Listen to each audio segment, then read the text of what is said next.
Greetings, everyone. This is Ehav Ever from the Chronicles of Ehav Ever, and today's video is going to be dealing with this issue of whether or not the word Alma in Hebrew means virgin or young girl. Now, today's topic, it's something that's going to basically be covering it in as much detail as possible, but it mainly comes from some videos I watched not too long ago concerning certain Christian claims that are made based upon the New Testament about whether or not the word in Hebrew Alma means virgin or whether it means a young girl.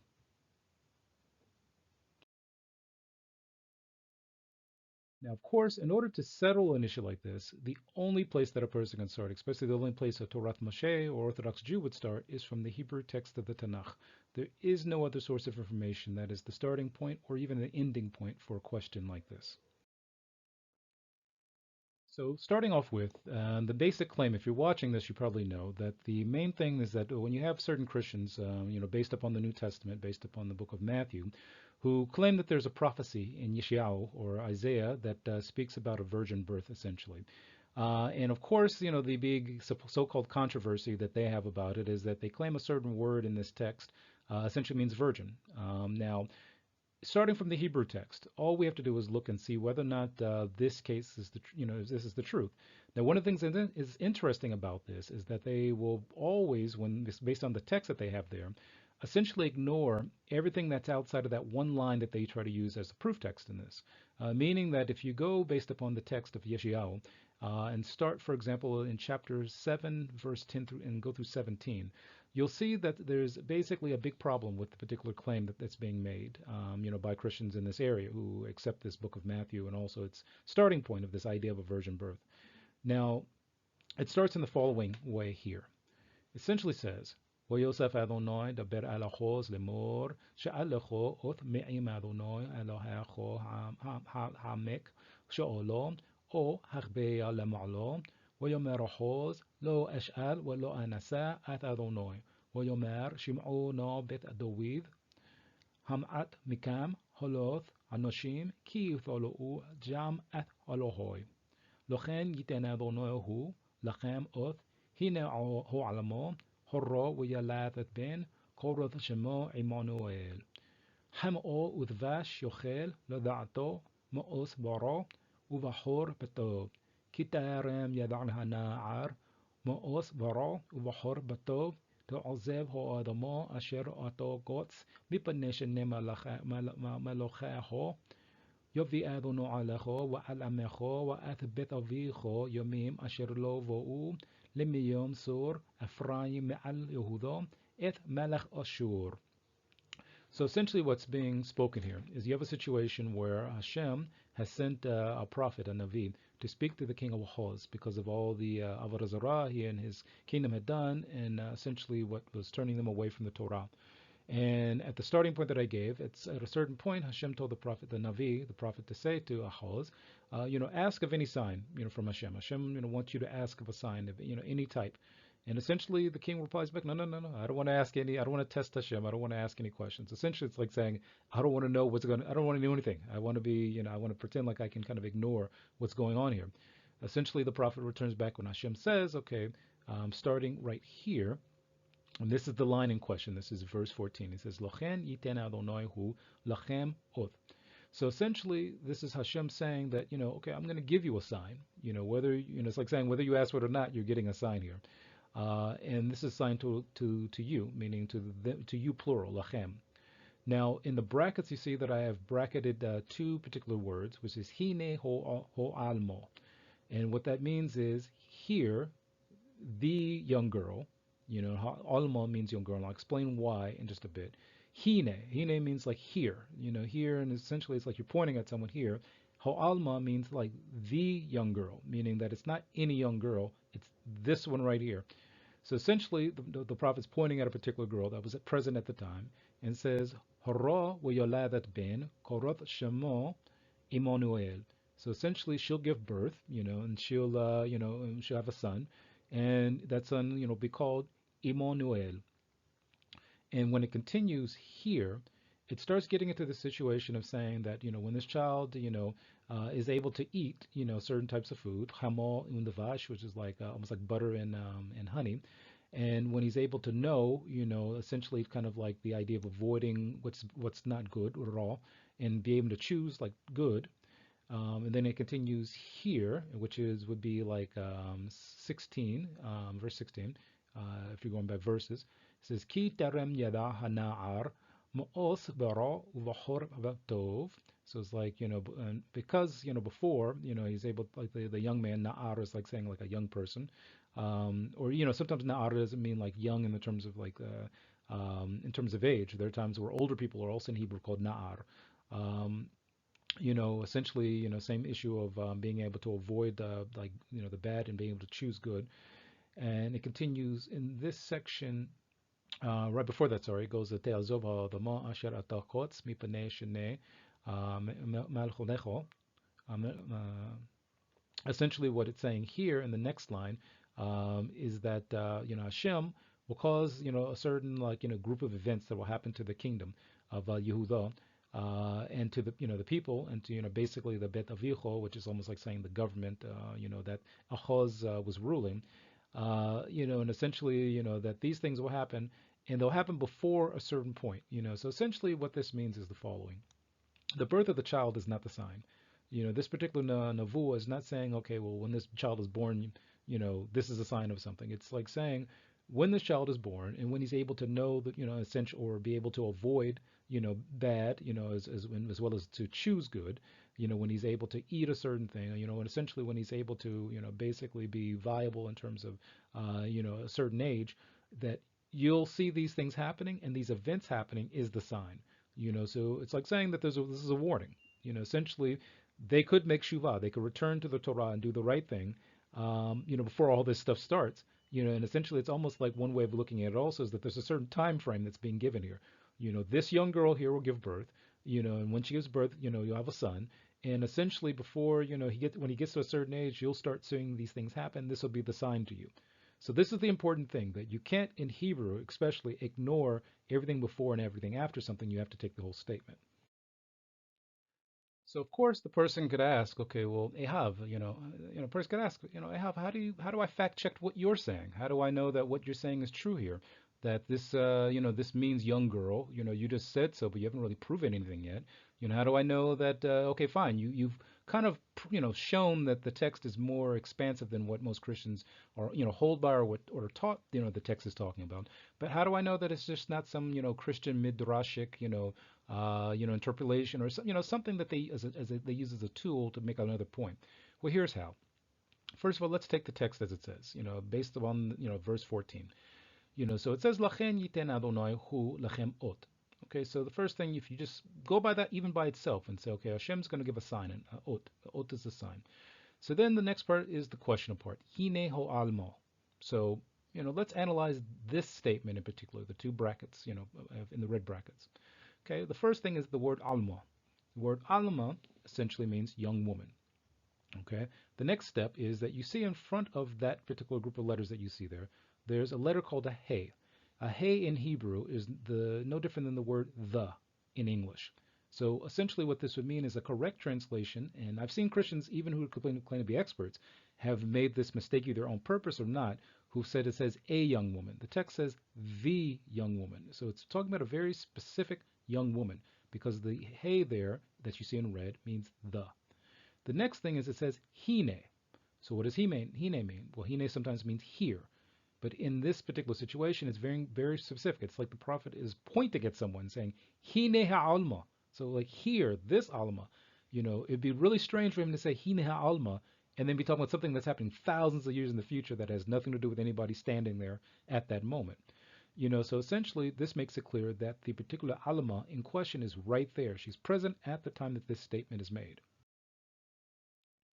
So of course, you could still say, okay, well, you still haven't shown me or proven to me what the word Alma even means to begin with. How do I know that it doesn't mean virgin, for example, as Christians will say? So again, the first thing I would say is we go to the Hebrew text. We go to Hebrew culture, the Jewish culture that knows what these words mean. So a person can say still, okay, you still haven't explained to me why this word means what you say it means. How do I know that it doesn't mean what the Christians say it is, the New Testament says it is? Well, the first step in this is to know that Hebrew, ancient Hebrew and even modern Hebrew, is not Greek, it's not English, it's not any of those, particular languages. Those languages are actually foreign to, the Jewish culture of ancient Jewish culture, as well as the ancient Hebrew language. So the way ancient Hebrew works, it works off a system of what's called shoroshim, three-letter roots that tell you what a word means, and I'll explain what that means right now. Okay, so let's go back to the word Almah that we talked about. If we want to understand what this word means, we first have to start with the three-letter Hebrew root that it comes from, which is Aleph, Lamed, Mim, starting from right to left, because Hebrew is read and written from right to left. So Aleph, Lamed, Mim. So the question we would have is, what does that even mean? This is the root, of course, as I mentioned before. Now, similar to that root, now to understand how these roots work, because again, if you say that it starts with a three-letter root, there are certain things that we can add to the three-letter root to let us know feminine, masculine, feminine, or past tense, present tense, and also form verbs as well as nouns from these particular words, these roots. So this addition that you see, the red letter there, is hey. And this addition means that this word is feminine, meaning that the Almah is a feminine, situation. It's a female, or it's a feminine word. Okay, the next thing is that, as I mentioned before, the Hebrew root determines the definition of the word in all of its forms. Even if a word takes on a different form because of the different tenses that it's in, whether it be like, for example, past tense, whether it be something of causative nature, whether it be, something reflexive, it always has, at a starting point, it starts from the root, and the meaning simply changes based upon what it comes from in the root. So when we deal with this word, aleph, lamed, mem, the meaning of that root is hidden. A good way of translating into English would be hidden, something that is hidden. So the next step is that if we look at the masculine form of the words that come from this word, aleph, lamed, mem, sofit, that word is elim. So elim is the masculine, where alma is the feminine. So if we want to know what elim means, essentially, as I mentioned before, it's masculine. And what that would mean is that Alma is a young woman, Elim is a young man. Now this will become important in just a bit when we start understanding why the word virgin can't be pulled out of this to mean what it means the way Christians use in this particular theological issue. So of course this leads us to the question again, well, why doesn't it mean virgin? And essentially what I'm saying is, as all Jews will say, it doesn't mean virgin on its own, as Christians often portray it to be. Well, again, remember, the root of this word is aleph, lamed, mem, something that's hidden. Okay, so alma means a young woman who is of unknown or hidden marriage or sexual status. Again, it comes from the word el, if you would, aleph, lamed, mem, meaning hidden. So essentially, we wouldn't know, based upon the root itself, it tells you that you don't know what her status is. You know she's a young girl, but you don't know if she's married or, if she's been with someone. You don't know anything about that because of the fact that that's hidden. And if we think about it, especially when it comes to females, a sexual status for a female is something that isn't really, especially in ancient traditional cultures, that's not something that got put out there. I mean, in a sense, bringing up what her status is not something you go around talking about as it is now, for example. Now, well, here's the interesting part of it. The word elim, which is again, as I mentioned, the masculine form of this word, is a young man of unknown or hidden marital status, or sexual status, and the thing is nowhere in the Hebrew Torah, the Tanakh, or even in other Jewish writings, is an elim defined as a young man who's a virgin. I'll repeat that again. Nowhere in Hebrew text or culture is elim ever presented to be a young man as a virgin, meaning that we definitely are calling this person a virgin. He could be, but again, nowhere is there some like theological reason that someone says, no, this has to mean a virgin man in this situation. The same way that there's, Christians who say the Almah must mean virgin in this situation, and that's what it is. Again, it's a hidden status. We don't know. We just know that they're young people. Alma, young girl, Elim, young man. So let's take a look at a Christian lexicon to see, exactly what they say about the whole situation, just to make sure I'm telling the truth about it. I mean, again, someone who could be a Christian watching this can say, well, you're just lying because you're trying to defend the Jewish position. Now, notice something with this. I'm about to present something to you that you have to look at very carefully. You'll notice in just a second that they give the same definition of the word, the shortish, the three-letter root, which is aleph, lamed, mem, to hide or conceal, to be hidden or secret, the same way I did.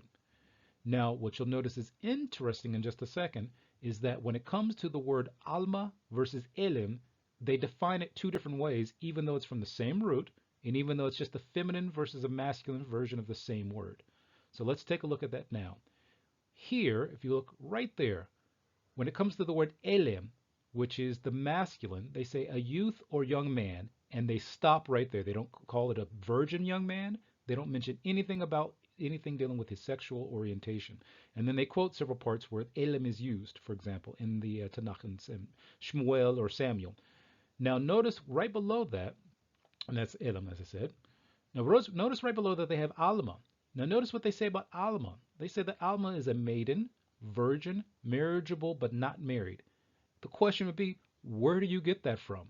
How did you determine that Alma means a maiden, a virgin, a marriageable but not marriageable, but a young man, there's nothing related to his like virginity next to him at all? And that's where you see that this is a Christian lexicon that pulls this out. They'll be honest with you about what the shortest means, the three-letter root. They're honest with you when it comes to what elim means, but when it comes to this one theological point of Alma, they have to add virgin in there somewhere, even though the word doesn't have to mean that. And the thing is, and I didn't want to get too deep into this because I have another video that talks about this. In order for you to make sure that you want to say that a girl in Hebrew is a virgin, you call it a batula. A batula, 100%, whether even the masculine form means someone who's a virgin.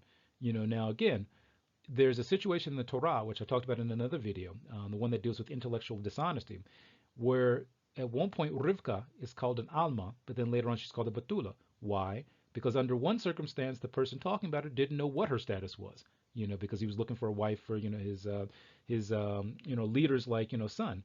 So at some point it becomes obvious that she is a Batula, that she's not married. Then he calls her Batula when he knows that that's the situation. But under the circumstance where he didn't know, she's called an Alma.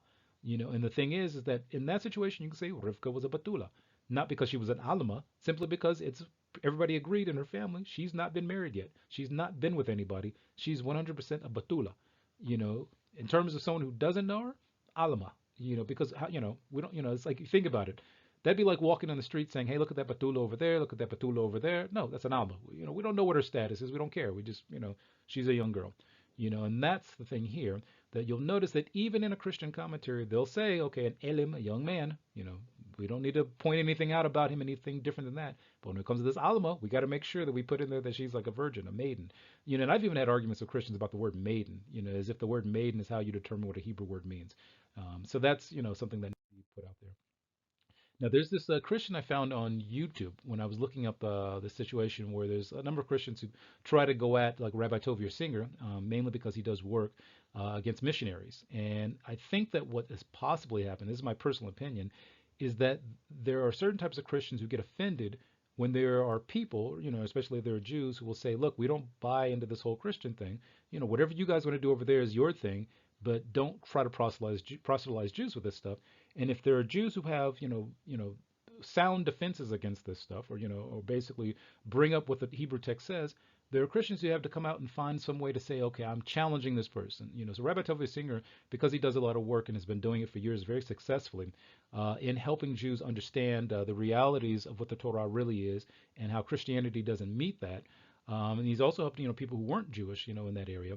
There have been a number of I would say in some cases missionaries who kind of come out against him, but then also there are people who are not exactly missionary, but have taken this issue as if like they're so offended by it. So I found one guy, you can see his website on the bottom left, I forgot his name, who tried to bring up this thing of like, this really, I would say like backbreaking / like all over the world kind of way of trying to claim that Alma means virgin somehow, especially in the way that the Yeshayahu, or people say in English Isaiah, was talking about it. So if one of the things I noticed in his video, whenever he talked about the word Alma, he always kept saying a virgin or a young girl. He would never say like Alma, the, like, and he skipped what the Hine says. So one of the things he tries to do on one side, he said, okay, well, this is what the Hebrew says, and he, was saying, okay, this is what Rabbi Singer's talking about, that, as I mentioned before, Batula means a virgin, Alma means a young girl, of marriageable age, but, again, we don't know, we don't get into detail because of the word Alma. Alma means hidden. The way that he tries to like spin this around is to say, in diaspora Greek, in the Septuagint, essentially, the word parthenos was used, which means maiden or virgin.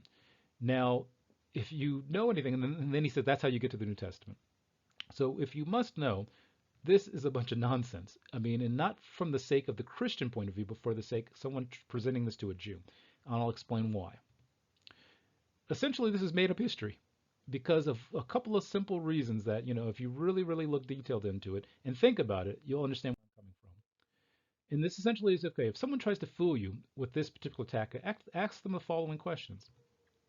What are the names of the Torah-based Jews who made the Isaiah Greek translation you are referencing? What you will find is dead silence. If you ask them for who are the names of these people. Now, some people may try to say, well, do you know the names of the Jews who translate other things? Yes, actually, we do. There's a number of Aramaic translations that are accepted in all Jewish communities, and we know all the names of every single Jew who did them. I mean, essentially, it's not like some secret information, and it's not unknown. But when it comes to these Greek translations of, the Hebrew text, a lot of these are actually like, historically speaking, they came from people who were like not even Jewish. So then you ask them which Jewish communities use this translation and why don't their descendants use them right now? And pretty much, and we'll see in just a second what I mean by that. So I'll just kind of leave that part to a little bit later. The next question is, why aren't more Christians worldwide taught Greek as as standard practice? There's a lot of places in the Jewish world where Jewish children are taught Hebrew as standard practice. Even if they don't speak it as a national language, they know it in terms of reading it and understanding it. And there are some Jews, for example, who are never really taught how to understand it, but they know how to read it. So there's more put into it for Jews to learn Hebrew. And, again, in this area, I thought of something that someone could say, well, in Israel, there are Christians who speak Hebrew. But that's only because Jews, made it a national language. It wasn't because Christians were looking for it to be a national language.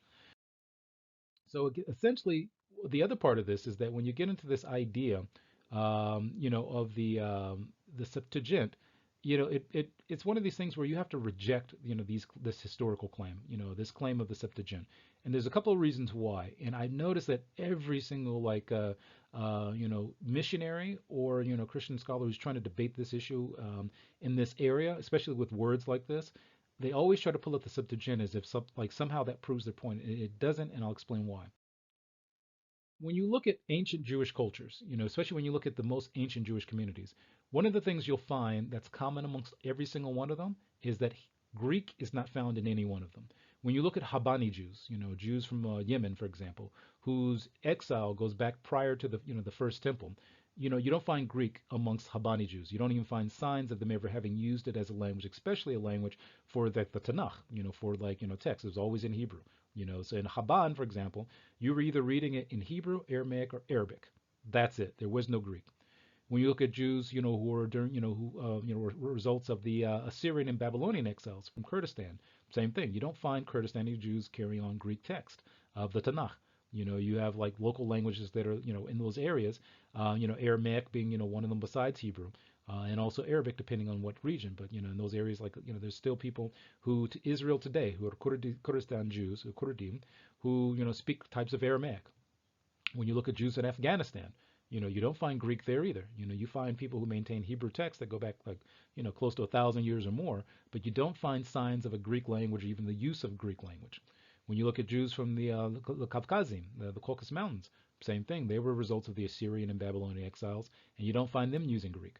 When we look at Jews in Egypt, for example, who were the results of the Babylonian and Roman exiles, you don't find Greek being used in those Jewish communities, not, for, more than thousands of years.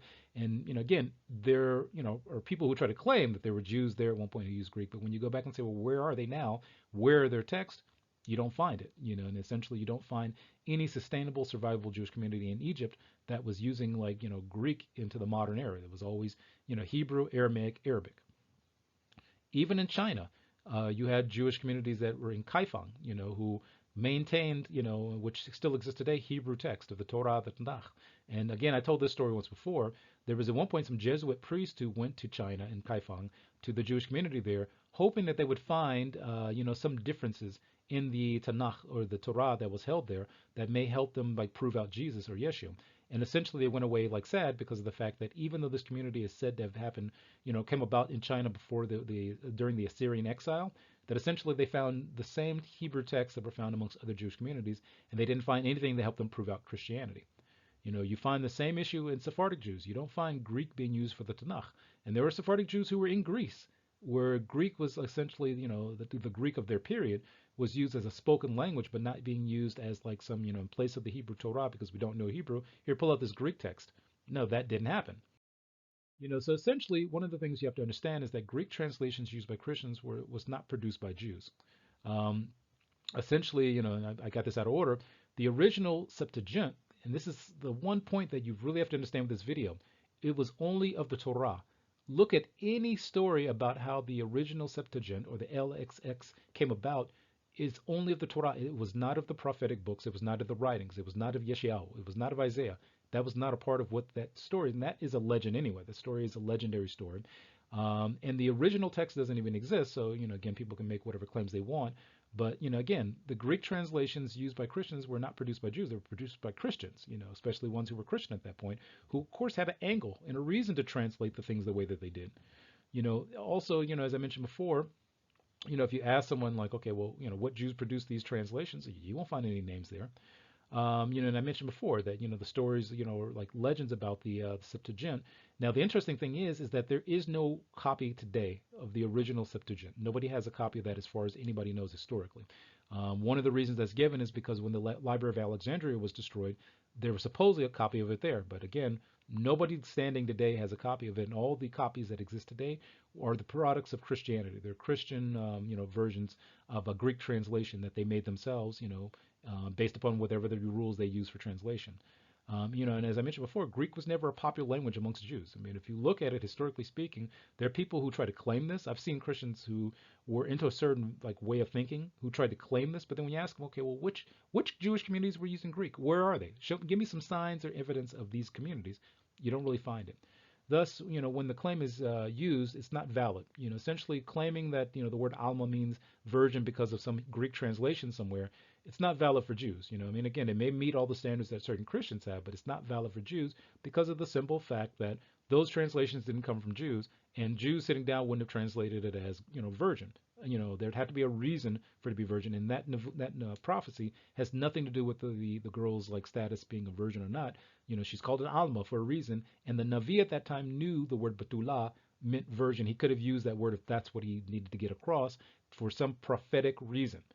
Because again, if Hashem wanted everyone to know that the word there should be virgin, Hashem would have told the prophet, say Batulah, because then everybody knows what it is, and don't say Hine ha'alma, say Alma, so that it's open that in the future it could be someone else, or even say ha'alma bi'atid, so these are the things that are not really looked at. Especially, I think one of the issues you have is that most Christians, because they don't know Hebrew and they don't know Jewish culture, and they kind of use the Hebrew that they do know just to kind of make these, these I would say these kind of little points from the New Testament, which is what drives their interpretations.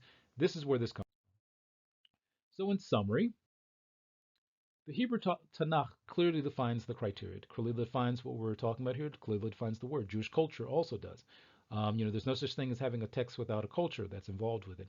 And according to Jewish culture, the word Alma basically can be used as a word for any young girl with no particular criteria of what her status is because of the fact that the shoresh, the root, means elem, or aleph lamed mem, means hidden. So essentially, as I mentioned before, if someone wants to claim that Alma means a virgin, then you also have to claim that Elim means a virgin boy. And you don't really see anybody claiming that until they're caught, and then they have to kind of switch things around. And again, I'll tell this funny story that there was once a Christian on this forum that I'm sometimes on who tried to pull this out of here. He went to Wikipedia, like a wiki, I think a dictionary or something like that, to try to prove that Alma meant virgin. And if you look at what he posted, I guess he didn't read it. It said exactly what I just said. It said that it didn't mean like a virgin. It basically meant like a young girl. And it even broke down this idea that it doesn't mean virgin on its own. And, again, when I asked him, well, your source even disagrees with you. He tried to ignore that and keep moving on. So this is Ahav Ever from the Chronicles of Ahav Ever. Thank you for listening. Take care. Bye.